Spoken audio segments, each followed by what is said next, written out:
Buenas tardes, chicos y chicas de la trinchera. Bienvenidos un viernes más al sexto episodio de la segunda temporada. Bienvenido, Bruno, ¿cómo estás? Muy bien. Bienvenido, Andrés. ¿Qué tal estás, amigo?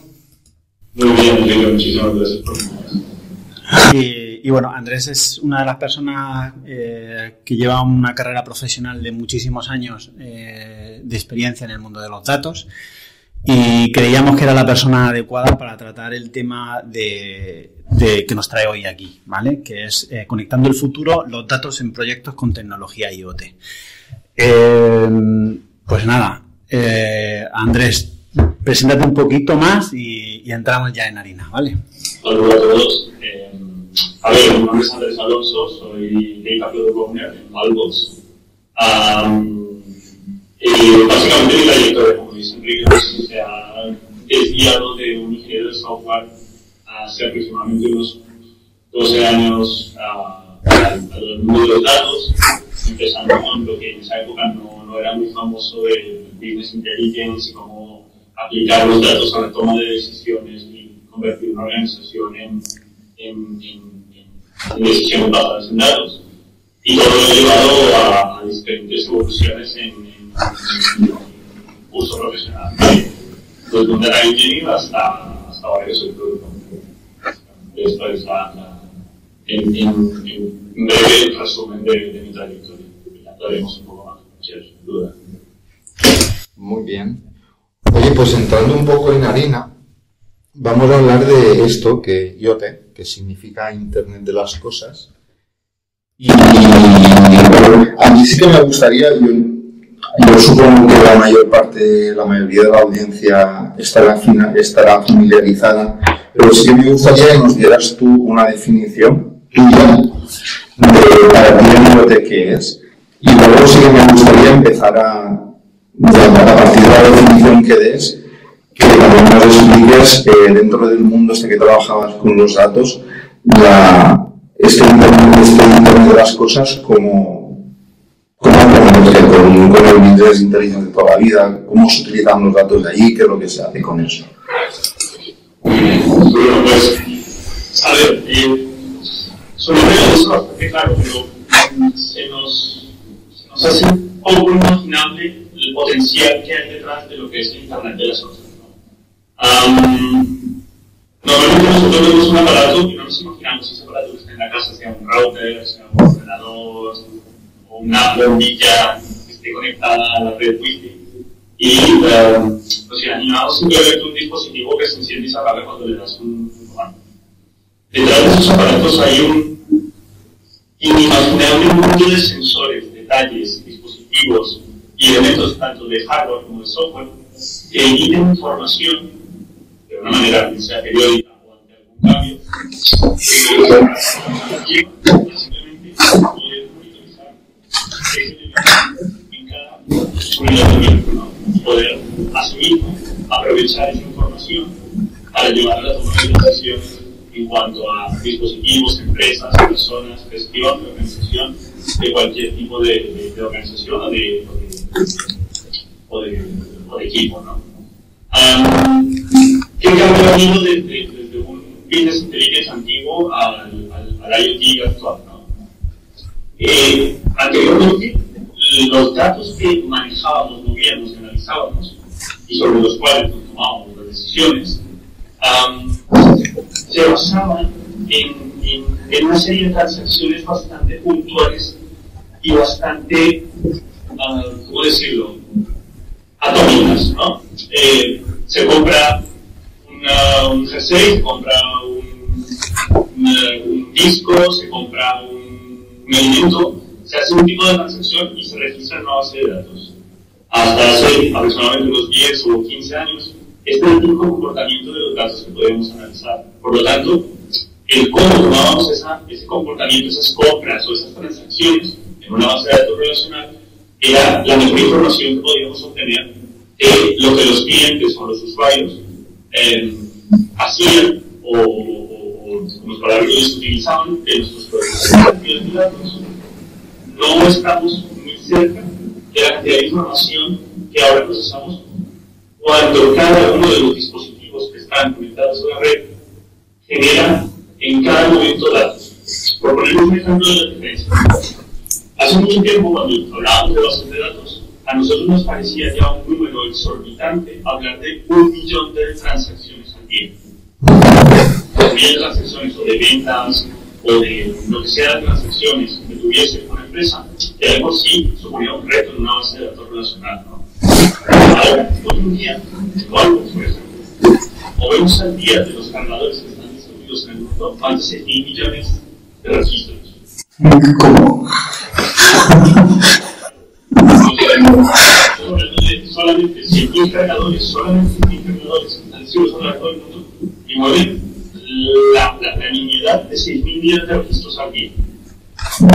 Entonces, si multiplicamos esto por el crecimiento de días que se tienen, pues llegamos a unos números exorbitantes, claro, que no se puede manipular con las herramientas antiguas.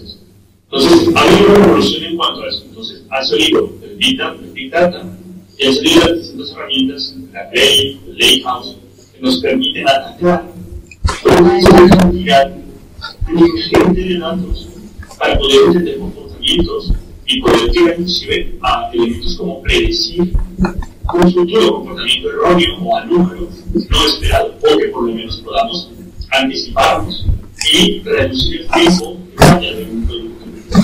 Y por lo tanto, reducir los tiempos en términos económicos de una empresa, de pérdida de calidad, o de servicio, o de no funcionamiento que puede llevarse a un tema de gastos.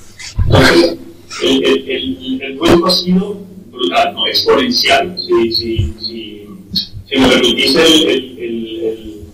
la información, hay un libro que se llama Las organizaciones exponenciales, escrito por Salim Ismail, un ex director de innovación de Yahoo, y él indica efectivamente esto: la tecnología crece a un ritmo exponencial y hay que estar creciendo como organización, como personas y avanzándonos para estar a ese tanto. Ahora bien, ya lo habéis escuchado, la inteligencia artificial, esto va a multiplicar aún más no solamente la creación de información, sino también el tratamiento de Muy bien. Súper interesante. Yo, antes de seguir profundizando en todos estos puntos que estás poniendo sobre la mesa, Andrés, me gustaría ir un poco a la parte más semántica, si podemos decirlo, del rol que tienes en Wallbox, que es Product Data Owner. Porque te quería hacer la pregunta de cómo de distinto es construir producto, o sea, cuando se manipula o se gestiona una cantidad tan importante de datos. ¿Difiere mucho de un Product Owner al uso? Sí, hay una gran diferencia. También han evolucionado mucho estos modelos y estas académicamente se han notado muchos conceptos que se han desarrollado alrededor del dato, porque anteriormente tú tenías centralizados los dispositivos, ¿no? Tú tenías una página web con un backend, un frontend y una base de datos donde el dato que se registraba llegaba con una frecuencia relativamente baja, pero tú contenías y tenías en tus manos el software que producía ese dato. Si tú tomabas el esfuerzo de tratar de analizar el dato y validarlo para que sea utilizable para los distintos elementos que vienen, que son analistas de datos, data scientists y los mismos usuarios al final de dashboards o C-levels o lo que tú quieras, pues podrías sacar más rápido esa información. Es decir, si encontramos un error y los datos estuvieran de cierta manera erróneos o con disparidades, podrías volver rápidamente al software, modificarlo, arreglarlo. Por lo tanto,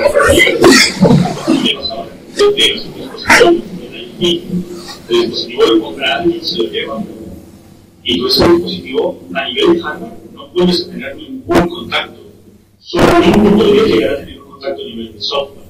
Por lo tanto, no activas un dispositivo, activas los cientos de miles de dispositivos que están distribuyendo alrededor del mundo, y cualquier cambio de calidad tiene un impacto altísimo.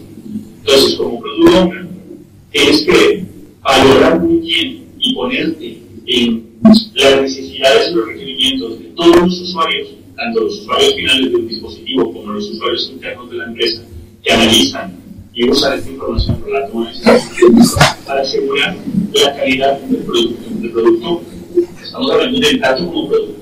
Entonces aquí es la tecnología o el desarrollo, la evolución académica ha llevado al concepto de data mesh, donde es muy importante que los productores sean owners de ese producto que es el dato. Productores me refiero a los que desarrollan el software que produce un dato y lo que ellos mismos sean autoconsumidores, ¿no? Esto es un reto porque normalmente el desarrollador o el equipo de desarrollo desarrolla un dato y no se vuelve a entender con esa información.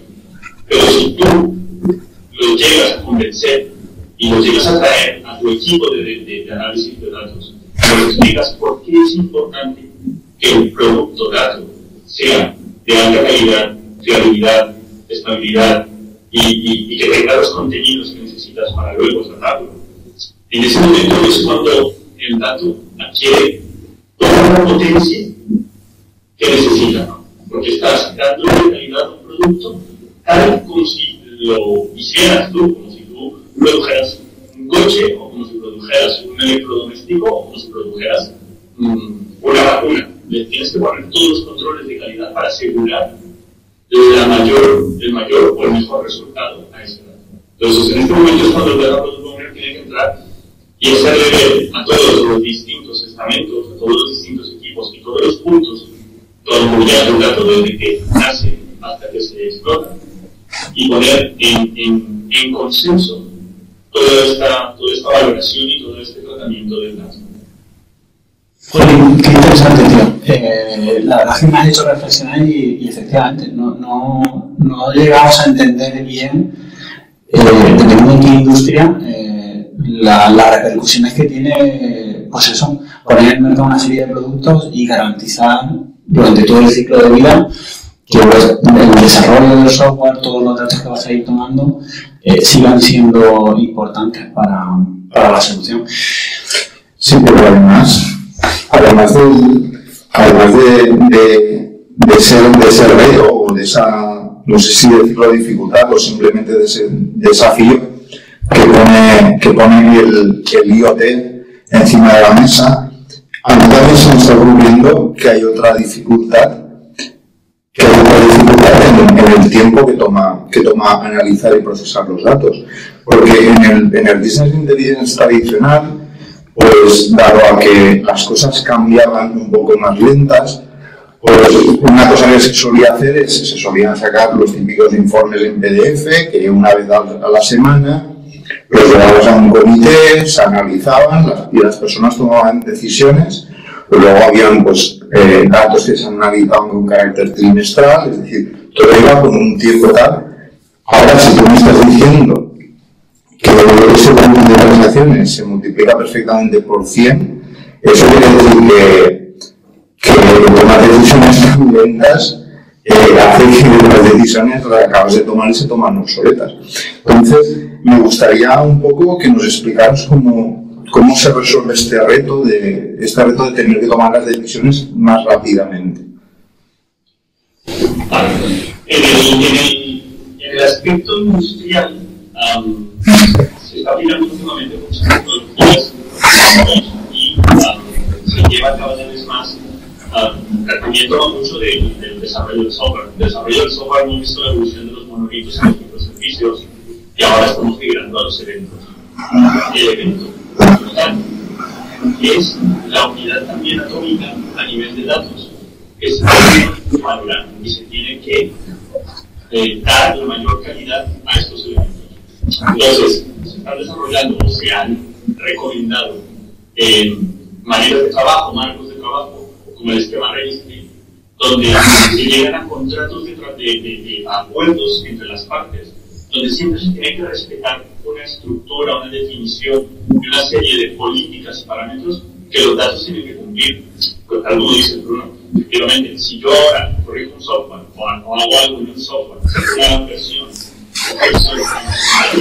tardo un día en prepararlo. Tengo más de 4.000 o 5.000 millones de datos que ya están mal. Entonces, a asumiendo que el día siguiente lo repare. Si tardo más, que es un fin de semana.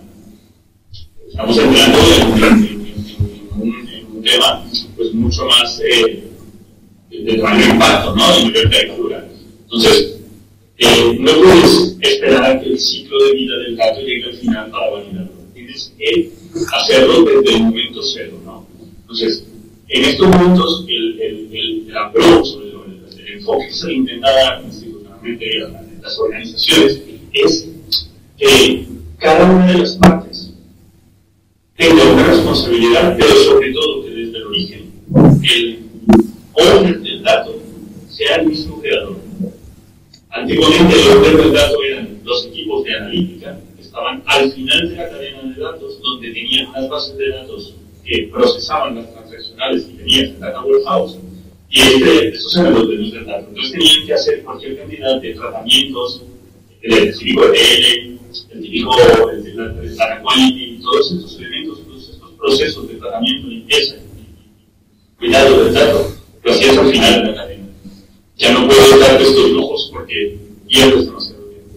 Entonces, mantienes estas compuertas de calidad, pero aseguras desde el inicio que tengas la mayor calidad de datos o que por lo menos cumplas con unos estándares, unas definiciones, unos pactos, unos acuerdos en la contra que te permiten valorar y poder reaccionar y calificar a tiempo y por lo tanto no desperdiciar pues toda la cantidad de datos que te pueden llegar a generar en un determinado fragmento de día o de horas.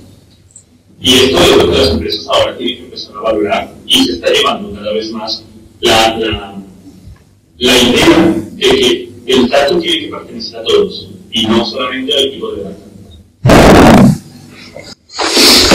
Muy interesante esa frase última, tiene que pertenecer a todos y es cuánta verdad hay ahí, ¿no? Es decir, al final es la espina dorsal, ¿vale? ¿Cuáles crees que son los desafíos más importantes, ¿vale? Para la gente que desarrolla productos en el ámbito del IoT? Es decir, a corto o medio plazo, ¿cuáles son los desafíos que ves tú importantes? A nivel profesional, yo creo que los más grandes desafíos, más que tecnológicos, son culturales. Los grandes retos en las empresas no vienen por la tecnología o por la implementación de la nueva tecnología, vienen por la dificultad de la implementación, por la versión al campo de las mismas personas. Normalmente un data product owner, aunque tiene un componente técnico, se tiene que enfocar mucho en lo que llamamos los soft skills, el cómo lograr pactar, concertar, hablar, dialogar y acordar con todas las partes para que se implementen todas las políticas o prácticas o maneras de trabajo que se definan a partir de un comité técnico o arquitectos o lo que sea dentro de una empresa, ¿no? Y no es algo que pertenezca solamente a las grandes compañías como unas farmacéuticas donde tienen una serie de procesos de calidad seguidos de documentaciones que tienen que ser firmadas, validadas por una serie de capas burocráticas que aseguran una calidad de un producto. No tiene que ser una gran empresa, ¿no? Puede ser una startup, puede ser una pequeña empresa, pero que desde su núcleo, desde su inicio, desde su nacimiento, tenga este concepto aplicado. Y este concepto aplicado es clave para que el crecimiento de esa empresa vaya por la línea más adecuada, ¿no? Entonces, un productor no tiene que ser una persona que solamente entre cuando una empresa ha adquirido una envergadura más que una pyme, ¿no? Que sea una mediana o gran empresa. Un productor puede ser un rol que juega una persona que puede ser también un data architect, la persona que lleva el data warehouse o que hace los reportes o que construye una serie de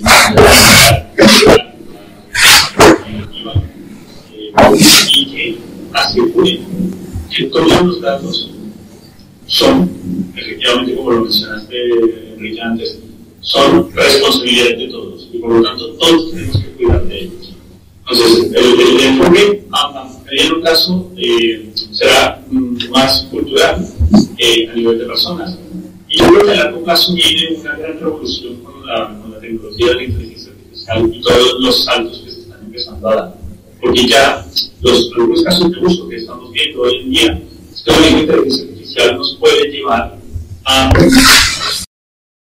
ayudar, mejorar y depurar esos datos y esos protocolos sobre los que se construyen los datos. Entonces, y estamos solamente viendo la punta del iceberg, faltan años de desarrollo, grandes revoluciones, y yo pienso que esto va a ser uno de los mayores retos, ¿no? El no solamente tener el componente social o soft skill, sino una cosa que creo yo que es muy importante para las nuevas generaciones es tener la flexibilidad de poder aprender algo nuevo en poco tiempo, ¿no? Tener la mente sea tan dúctil de poder absorber y mejorar y poder adquirir un nuevo conocimiento y no quedarnos estancados simplemente porque consideramos que lo mejor es aquello que vimos y no poder dar una oportunidad a nuevos elementos o nuevos aprendizajes para progresar, ¿no? Para alcanzar esa curva exponencial de la tecnología, las organizaciones. La ley de marketing, como dicen en el libro, nos mantiene anclados, ¿no? Y siempre con un cierto retraso a nivel de organizaciones. Ahora me gustaría hablar un poco en un plano un poco más filosófico. Me gustaría hablar de cómo nos impacta al ciudadano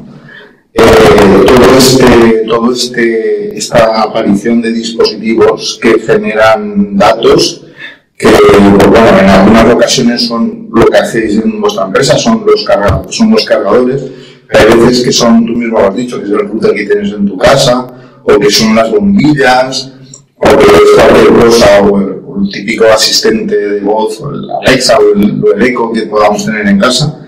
¿Cómo nos impacta eso a los individuos? Y me gustaría hacer una pregunta, ¿qué opinas? ¿Las personas en este mundo de los datos somos el producto?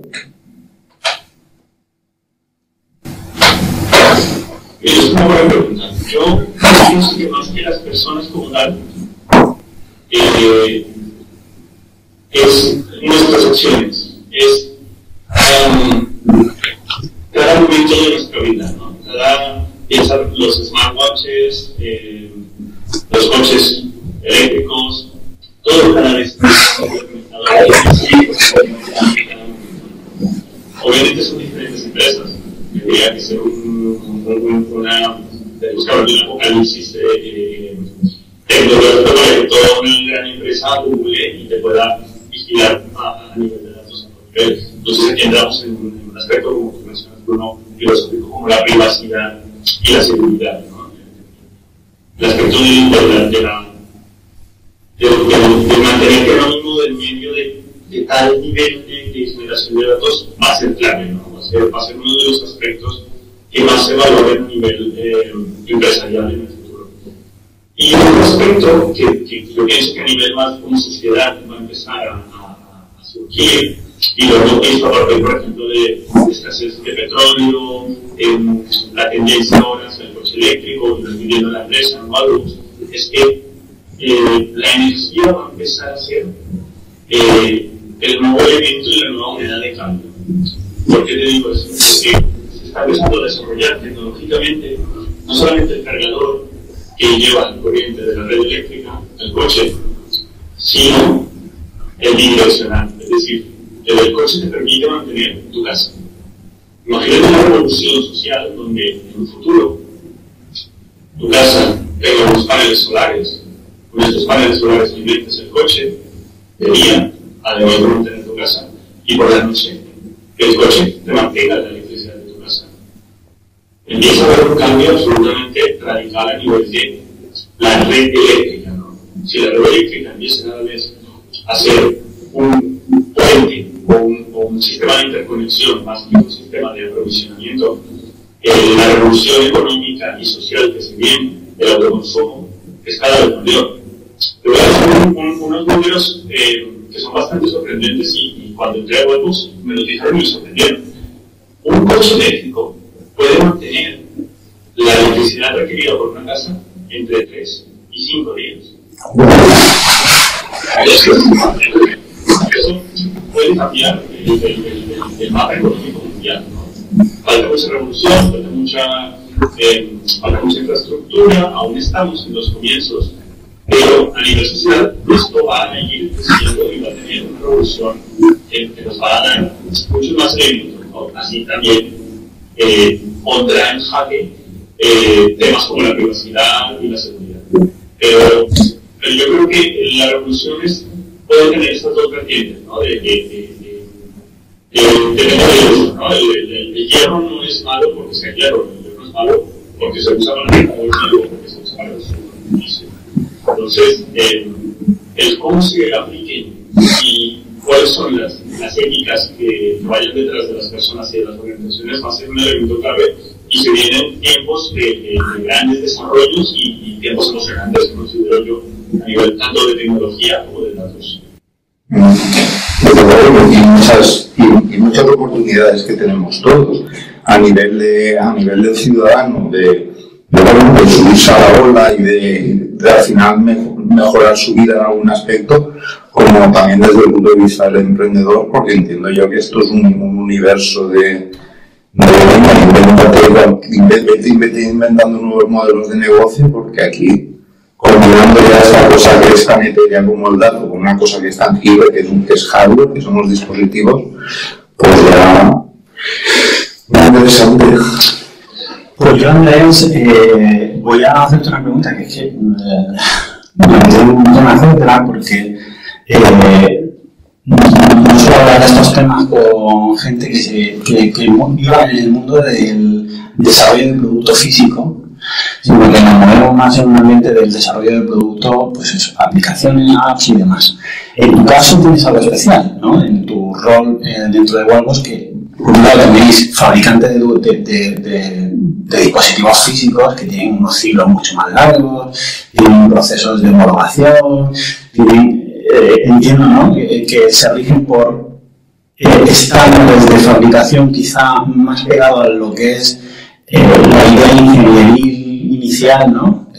Diseño, de dibujar, de planificarlo, todo hasta el más mínimo detalle, y junto con el desarrollo de aplicaciones de apps que procesan esos datos que te mandan los dispositivos.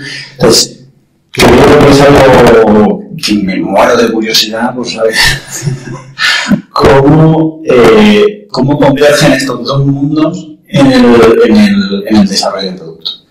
Cuéntame. Pues es complejo porque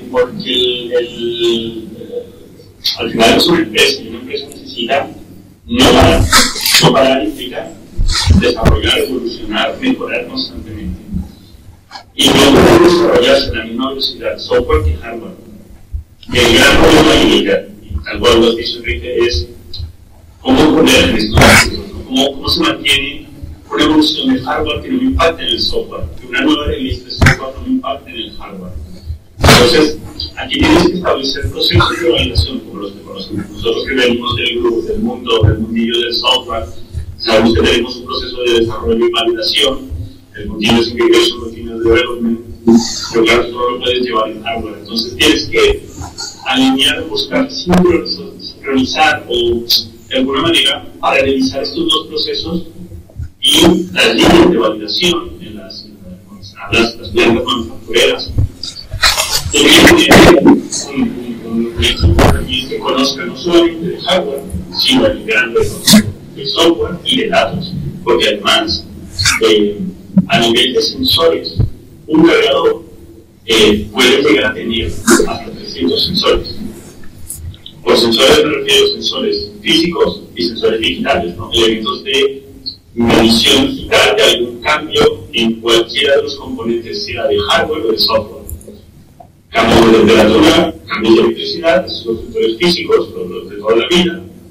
Pero también puede haber un cambio en estados del software. He actualizado encendido, apagado, tengo un bloqueo, han desconectado el aparato, todo este tipo de elementos pueden enviar cualquier cantidad de información. Allí, que admitimos al principio de la sesión, ¿no? Se tiran más de 4.000 millones de registros al día. Entonces, claro, sincronizar estos dos procesos no es fácil. Ahora, es, como lo mencionamos antes, es un tema cultural, ¿no? El hacer partícipes a los equipos y alinearnos a todo nivel es clave para que haya una sincronización coordinada, ¿no? El software, se sacan varias versiones de software, no un fragmento de tiempo, un año, un mes, inclusive se pueden sacar un par o 3 de releases. Pero el software da una evolución entre una versión de un microprocesador pero tiene que mantenerse toda la sincronización y todo digamos, la reserva de poder yo trabajar a nivel de software y no dañar un cargador que está ya instalado en un cliente o un cargador público que está atendiendo muchos clientes al día y que un cargador de software tenga ese impacto. Entonces, la retroactividad y la validación a nivel de retroactividad del software es clave en este punto. Justo, al final el software es el que se tiene que adaptar a toda la cantidad de diferentes dispositivos hardware, pero no solo adaptar de ser capaz de tomar datos, sino que además tiene que ser capaz de homogeneizar esa información para que sea explotable, independientemente de la versión del dispositivo, ¿no?, de la que esté tomando los datos. Y eso fácil no suena.